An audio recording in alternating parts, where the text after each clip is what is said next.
ಭೂಮಿಗೆ ಬರ್ತದೆ. ಭೂಮಿಗೆ ಬರುವ ಮಗು ತಾಯಿಯ ಗರ್ಭದಲ್ಲಿ ಈ ಭೂಮಿಗೆ ಬರಬೇಕಾಗಿದ್ರೆ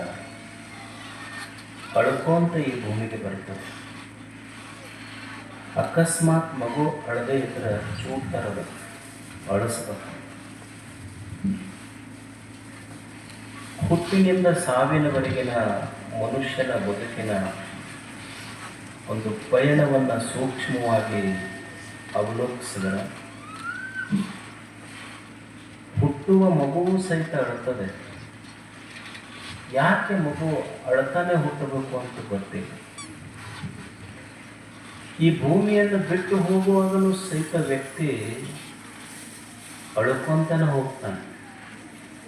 ತಾಯಿಯ ಗರ್ಭದಿಂದ ಬರುವಾಗಿನಿಂದ ಹಿಡಿದು ಭೂಗರ್ಭ ಸೇರುವವರೆಗೂ ಅಳ್ತಾನೆ ಇರ್ತಾನೆ. ಹುಟ್ಟುವಾಗ ಅಳುವ ಮಗು ಯಾಕೆ ಅಳ್ತೈತಿ ಅಂತ ಮಗುವಿಗೆ ಗೊತ್ತಿಲ್ಲ. ಏನು ಪಡಿಬೇಕು ಅಂತ ಮಗು ಅಳ್ತೈತಿ ಅಂತ ಗೊತ್ತಿಲ್ಲ. ಈ ಭೂಮಿಯನ್ನು ಬಿಟ್ಟು ಹೋಗುವಾಗ ವ್ಯಕ್ತಿ ಅಳ್ತಾನಲ್ಲ, ಏನು ಕಳ್ಕೊಂಡಿನಿ ಅಂತ ಅಳ್ತಾನ ಅನ್ನೋದು ಗೊತ್ತಿಲ್ಲ. ಹುಟ್ಟುವ ಮಗು ಅಳ್ತೈತಲ್ಲ, ಏನು ಪಡಿಬೇಕಂತಲೂ ಅಳಾಕತ್ತೈತಿ. ಈ ಭೂಮಿಯನ್ನು ಬಿಟ್ಟು ಹೋಗುವ ವ್ಯಕ್ತಿನೂ ಅಳಾಕತ್ತಾನ, ಅವ ಏನು ಕಳ್ಕೊಂಡಿನಿ ಅಂತ ಅವ ಅಳಾಕತ್ತಾನ. ಹುಟ್ಟುವ ಮಗು ಏನು ಪಡಿಬೇಕಂತ ಅಳಾಕತ್ತೈತಿ. ಹೋಗುವ ವ್ಯಕ್ತಿ ಏನು ಕಳ್ಕೊಂಡಿನಂತ ಅಳಾಕತ್ತಾನ ಈ ಜಗತ್ತಿನೊಳಗಂದ್ರೆ, ಒಂದು ಪಡೆಯುವುದು ಇದ್ರೆ ವ್ಯಕ್ತಿ ಏನಾದರೂ ಕಳ್ಕೊಂಡಿದ್ರೆ ಜೀವನದಲ್ಲಿ ಸಂತೋಷ ಅನ್ನುವುದನ್ನು ಕಳ್ಕೊಂಡಾನ, ಅದಕ್ಕಾಗಿ ಅಳಾಕತ್ತಾನ. ಜೀವನದಲ್ಲಿ ನಾವೆಲ್ಲರೂ ಪಡಿಬೇಕಾದದ್ದು ಸಂತೋಷ. ಅದಕ್ಕಿಂತ ದೊಡ್ಡ ವಸ್ತು ಭೂಮಿ ಮೇಲೆ ಯಾವುದೂ ಇಲ್ಲ. ಸಂತೋಷಕ್ಕಿಂತ ದೊಡ್ಡ ವಸ್ತು ಯಾವುದಿದೆ? ಅವ ಶ್ರೀಮಂತ ಬಡವ ಏನಾದರೂ ಇರಬಹುದು. ಈಗೊಂದು ಮನೆ ಕಟ್ಟಿಸ್ತಿರಲಿ, 25-30 ಲಕ್ಷ ರೂಪಾಯಿ ಮನೆ ಕಟ್ಟಿಸಿ ಅದರೊಳಗೆ ಎಷ್ಟರ ಸಾಮಾನು ತಂದಿಡ್ರಿ. ಸೋಫಾ ಸೆಟ್ ಇಟ್ರಿ, TV ಇಟ್ರಿ, ಫ್ರಿಜ್ ಇಡ್ರಿ, ಮತ್ತೇನು ಶೋಕೇಶ್ನೊಳಗೆ ಇಟ್ಟಿರ್ತೀರಿ, ಏನಾದರೂ ಇಟ್ರಿ, ಪ್ರಶ್ನೆ ಇಲ್ಲ. ನೀವು ಎಷ್ಟು ಸಾಮಾನು ತಂದಿಟ್ಟರೂ ಮನೆ ತುಂಬೋದಿಲ್ಲ. ಮನೆ ತುಂಬಬೇಕಾದ್ರೆ ಸಾಮಾನ ಬೇಕಂತೀರಿ. ನೀವು ಸುಮ್ಮನೆ ₹1 ಕೊಟ್ಟು ಒಂದು ಮಣ್ಣಿನ ಪಣತಿ ತೊಗೊಂಬರ್ರಿ, ದೀಪ ಹಚ್ಚಿರಿ, ಬೆಳಕು ಮನೆ ತುಂಬುತ್ತದೆ ಹೊರತು ವಸ್ತುಗಳು ಮನೆ ತುಂಬೋದು. ಸಂಪತ್ತಿನಿಂದ ಮನೆ ತುಂಬಿಸ್ಲಿಕ್ಕಾಗೋದಿಲ್ಲ, ಸಂತೋಷದಿಂದ ಮನೆ ತುಂಬಬೇಕು. ಮತ್ತು ಇಂಥ ಸಂತೋಷ ಐತಲ್ಲ, ಸಂತೋಷ ಪಡೆಯುವ ವಿಧಾನ ಏನು? ಅಕ್ಕ ಮಹಾದೇವಿ ಅಂತಾಳೆ, ಚನ್ನ ಮಲ್ಲಿಕಾರ್ಜುನ ದೇವ ಆನು ಪರಮ ಸುಖಿಯ.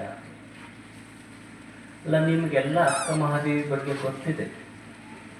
ಅಕ್ಕ ಅಂತಾಳೆ, ಆನು ಪರಮ ಸುಖಿಯ.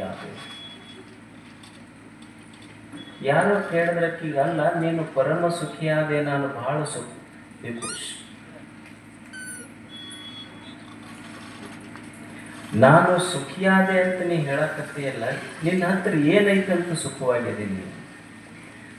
ಇದ್ದ ಪಟ್ಟದರಸಿಯ ಪದವಿಯನ್ನು ಬಿಟ್ಟು ಬಂದಕ್ಕೆ ನೀನು ಮಹಾರಾಣಿ ಆಗಬಹುದಾಗಿತ್ತು. ಎಲ್ಲವನ್ನು ಬಿಟ್ಟು ಬಂದ ಅಕ್ಕ, ನೀನು ನಾನು ಪರಮ ಸುಖಿಯಾದೆ ಅಂತ ಹೇಳ್ತೀಯಲ್ಲ, ಏನಿದೆ ಅಂತ ನಿನಗೂ ಸುಖವಾಗಿದೆ. ಈಗ ನೀವು ಸಾಮಾನ್ಯರಾದಿರಿ, ಏನು ಸುಖವಾಗಿರ್ಬೇಕಂದ್ರೆ ಏನ್ರಿ, ಒಂದು ಚಲೋ ಹೊತ್ತಿನಾಗೆ ಬೆಳೆದು ಒಂದು ಮದುವೆ ಮಾಡ್ಕೋಬೇಕು, ನಾವು ಸುಖವಾಗಿರ್ತೀವಂತ ನೀವು ಹೇಳ್ತೀವಿ. ಅಕ್ಕ ಏನೂ ಇಲ್ಲದೆ ಸುಖವಾಗಿದ್ದಾಳಕ್ಕೆ. ಯಾರೋ ಒಬ್ಬ ವ್ಯಕ್ತಿ ಹೋದಂತ ಗುರುಗಳ ಹತ್ರ ಹೋಗಿ ನಮಸ್ಕಾರ ಮಾಡಿ ಅವು ಕರ್ಕೊಂಡು ಹೋದಂತ ಮಗನಿಗೆ, ಯಪ್ಪ ಮಗನಿಗೆ ಆಶೀರ್ವಾದ ಮಾಡ. ಗುರುಗಳು ಕೇಳಿದ್ರೆ ಏನಂತ ಆಶೀರ್ವಾದ ಮಾಡ? ಇಲ್ಲ, ಮಗನಿಗೆ ಕನ್ಯಾ ಸಿಕ್ಕಿಲ್ಲ, ಮದುವೆ ಆಗಿ ಸುಖವಾಗಿರುವಂಗೆ ಆಶೀರ್ವಾದ ಮಾಡ. ಗುರುಗಳಂದ್ರು, ನಮ್ಮಲ್ಲಿ 2 ಆಶೀರ್ವಾದ ಸಿಗೋದಿಲ್ಲ.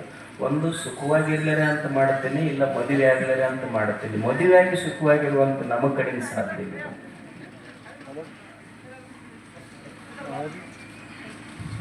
ಮುಂದೆ